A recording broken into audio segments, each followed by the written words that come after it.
Hi, ഞാൻ ഇന്ന് വന്നിട്ടുള്ളത് കൈപ്പക്ക മസാലയുടെ റെസിപ്പി ആയിട്ടാണ്. വളരെ സിമ്പിളായിട്ട് ഇത് ഉണ്ടാക്കിയെടുക്കാൻ പറ്റും. ചോറിൻ്റെ കൂടെ മാത്രമല്ല, ചപ്പാത്തിയുടെ കൂടെയും അതുപോലെ തന്നെ കുബ്ബൂസ്, അപ്പം വേരൊക്കെ കൂടെ കഴിക്കാൻ പറ്റുന്ന ഒരു റെസിപ്പി കൂടിയാണ്. സാധാരണ ഉണ്ടാവുന്ന കയ്പ്പൊന്നും ഈ മസാലയ്ക്ക് ഉണ്ടാവില്ല. അപ്പോൾ ഇതെങ്ങനെ ഉണ്ടാക്കാമെന്ന് നോക്കാം.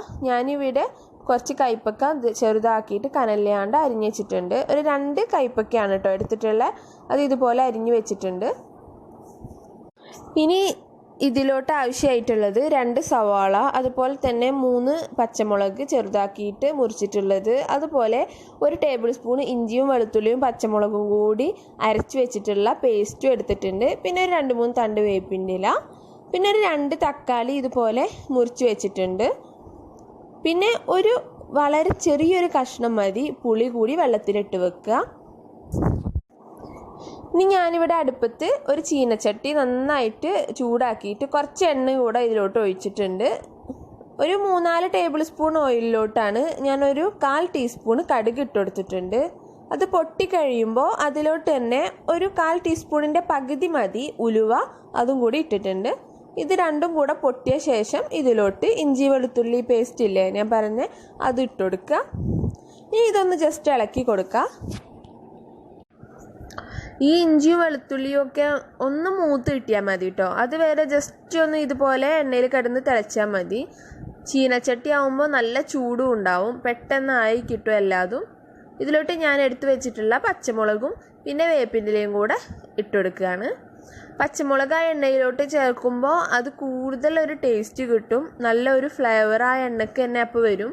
അപ്പോൾ അങ്ങനെ ചെയ്യുകയാണെങ്കിൽ നല്ല ടേസ്റ്റ് ആയിരിക്കും. ശേഷം ഇതിലോട്ട് ഞാൻ എടുത്തു വെച്ചിട്ടുള്ള സവാള കൂടി ഇട്ടുകൊടുത്തിട്ടുണ്ട്. ഇനി ഇതൊന്ന് നന്നായിട്ടൊന്ന് വാട്ടിയെടുക്കണം. നല്ല പോലെ ഒന്ന് ഇളക്കി കൊടുത്തതിന് ശേഷം കുറച്ച് ഉപ്പും കൂടെ ഇട്ടുകൊടുത്തിട്ട് നന്നായിട്ടൊന്ന് വാട്ടിയെടുക്കണം. അപ്പോൾ ഉപ്പിട്ട് കഴിഞ്ഞാൽ എല്ലാവർക്കും അറിയാമല്ലോ, പെട്ടെന്ന് വാടി കിട്ടും. സവാള വഴറ്റാൻ വെച്ചിട്ടുണ്ടെങ്കിൽ ഉപ്പിട്ടാൽ പെട്ടെന്ന് വാടി കിട്ടുന്നതാണ്. അതുകൊണ്ട് തന്നെ ഞാൻ ഇതിലോട്ട് കുറച്ച് ഉപ്പിട്ട് കൊടുക്കുന്നുണ്ട്. അപ്പോൾ വഴിയെ ഇനി ബാക്കിയുള്ളതും കൂടെ ചേർത്തിട്ട് ലാസ്റ്റ് വീണ്ടും ഉപ്പിടാം. അപ്പോൾ തൽക്കാലം കുറച്ചേ ഇട്ടിട്ടുള്ളൂ. ഇനി ഇതൊന്ന് നന്നായിട്ടൊന്ന് വാടി വരട്ടെ. ഇതിപ്പോൾ വാടിയിട്ടുണ്ട്. കുറച്ച് കഴിഞ്ഞപ്പോഴത്തേനും നല്ല പോലെ വാടിയിട്ടുണ്ട്. ഇതിലോട്ട് തക്കാളി ഇട്ടുകൊടുക്കാം. 2 അത്യാവശ്യം വലുപ്പമുള്ള തക്കാളികളാണ് കേട്ടോ ഞാൻ എടുത്തിട്ടുള്ളത്. പിന്നെ സവാളയും ഒരു മീഡിയം സൈസ് വലുപ്പമുള്ളതാണ് എടുത്തിട്ടുള്ളത്, വലുതൊന്നുമല്ല. ഇനി ഇതൊന്ന് നല്ല പോലെ ഒന്നുകൂടെ വാട്ടിയെടുക്കുക. ഇനി ഇതിലോട്ട് ഒരു നുള്ള് ഗരം മസാല ചേർത്ത് കൊടുത്തിട്ടുണ്ട്. ഇനി ഇതൊന്ന് ഇളക്കിയെടുക്കാം.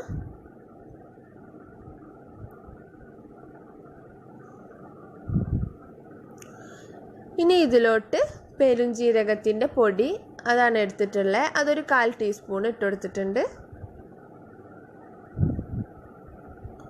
അപ്പം ഞാൻ ഓരോന്ന് ഇടുമ്പോഴും ഒന്ന് ഇളക്കി കൊടുക്കുന്നുണ്ട്, എല്ലാം കൂടെ ഒന്നിച്ചിട്ടിട്ടല്ല ചെയ്യുന്നത്. ഇതിലോട്ട് തന്നെ ഒരു 1/2 ടീസ്പൂൺ കുരുമുളക് പൊടിച്ചതും ചേർത്ത് കൊടുക്കാം. ഇനി ഇതിലോട്ട് ഒരു 1/2 ടീസ്പൂൺ മഞ്ഞൾപ്പൊടി,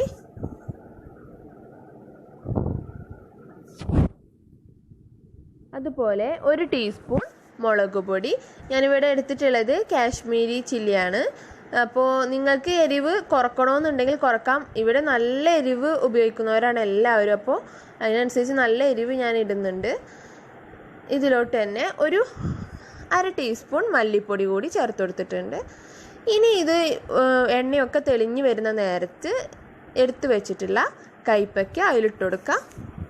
അപ്പോൾ ആ മസാലയിലൊന്ന് വാട്ടിയെടുക്കുമ്പോൾ കൂടുതൽ ടേസ്റ്റ് കിട്ടും. അതിന് വേണ്ടിയിട്ടാണ് ഡയറക്റ്റ് ആ മസാലയിലോട്ട് തന്നെ ചേർത്തിട്ടുള്ളത്. ഇനി ഇതിലോട്ട് ഒഴിക്കാൻ പോണത് ഇത് വേവിച്ചെടുക്കാൻ വേണ്ടിയിട്ടുള്ള വെള്ളം ഇതിലോട്ട് ആവശ്യമാണ്. അപ്പോൾ ഞാൻ ഇതിലോട്ട് ചേർക്കുന്ന പുളിവെള്ളമാണ്. ഞാൻ നേരത്തെ എടുത്ത് വെച്ചിട്ടുള്ള പുളി ഇതിലോട്ട് ഒഴിച്ചിട്ടുണ്ട്. ഇനി പുളി ഇഷ്ടമല്ലാത്തവർ ഒഴിക്കണമെന്നില്ല, സാധാ വെള്ളം കുറച്ച് ചേർത്തിട്ട് വേവിച്ചെടുത്താലും മതി. പുളി ഒഴിച്ചാൽ കുറച്ച് കയ്പ്പ് കുറഞ്ഞ് കിട്ടും. ഇതുപോലെ ഒന്ന് തിളച്ച് വേവട്ടെ. ഇതിപ്പോൾ നല്ല പോലെ വെന്ത് വന്നിട്ടുണ്ട്. ഇതിലോട്ട് ഞാൻ ഒരു 1/4 ടീസ്പൂൺ പഞ്ചസാരയും കൂടെ ചേർത്ത് കൊടുക്കുകയാണ്. അപ്പോൾ പഞ്ചസാരയും ഓപ്ഷണലാണ്, നിങ്ങൾക്ക് ഇഷ്ടമുണ്ടെങ്കിൽ ചേർത്താൽ മതി. അത് ചേർക്കുമ്പോൾ ഒന്നുകൂടി സ്വാദ് കൂടുകയും ചെയ്യും. അതായത് മീൻസ് ഉപ്പിൻ്റെയും അതുപോലെ തന്നെ കയ്പിൻ്റെയും പുളിൻ്റെയും ഒക്കെ ആ ഒരു എന്തെങ്കിലും ഒന്ന് മുന്നിട്ട് നിൽക്കുന്നുണ്ടെങ്കിൽ അതെല്ലാം കൂടെ ഒന്ന് ബാലൻസ് ചെയ്യാൻ വേണ്ടിയിട്ടാണ് പഞ്ചസാര ചേർത്ത് കൊടുക്കുന്നത്. ഇതുപോലെ തയ്യാറാക്കി എടുക്കുക. ഇതിലോട്ട് ജസ്റ്റ് ലാസ്റ്റായിട്ട് ഞാൻ കുറച്ച് വേപ്പില കൂടി ഇട്ട് കൊടുക്കുന്നുണ്ട്. അതുപോലെ തന്നെ ഒരു 1.5 ടേബിൾ സ്പൂണ് വെളിച്ചെണ്ണയും കൂടെ മുകളിൽ ഇറ്റിക്കുന്നുണ്ട്. വളരെ സിമ്പിളായിട്ടുള്ള കൈപ്പക്ക മസാല ഇവിടെ റെഡി ആയിട്ടുണ്ട്. അപ്പോൾ നിങ്ങൾക്ക് ഈ വീഡിയോ ഇഷ്ടമായിട്ടുണ്ടെങ്കിൽ എന്തായാലും ലൈക്ക് ചെയ്യൂ. എന്തെങ്കിലും ഡൗട്ട് ഉണ്ടെങ്കിൽ താഴെ കമൻറ്റ് ചെയ്യാം. അപ്പോൾ മറ്റുള്ളവർക്ക് ഷെയർ ചെയ്യാൻ മറക്കരുത്. എൻ്റെ വീഡിയോ ഇഷ്ടമായി എന്നുണ്ടെങ്കിൽ നിങ്ങളെല്ലാവരും എൻ്റെ ചാനൽ സബ്സ്ക്രൈബ് ചെയ്യുക.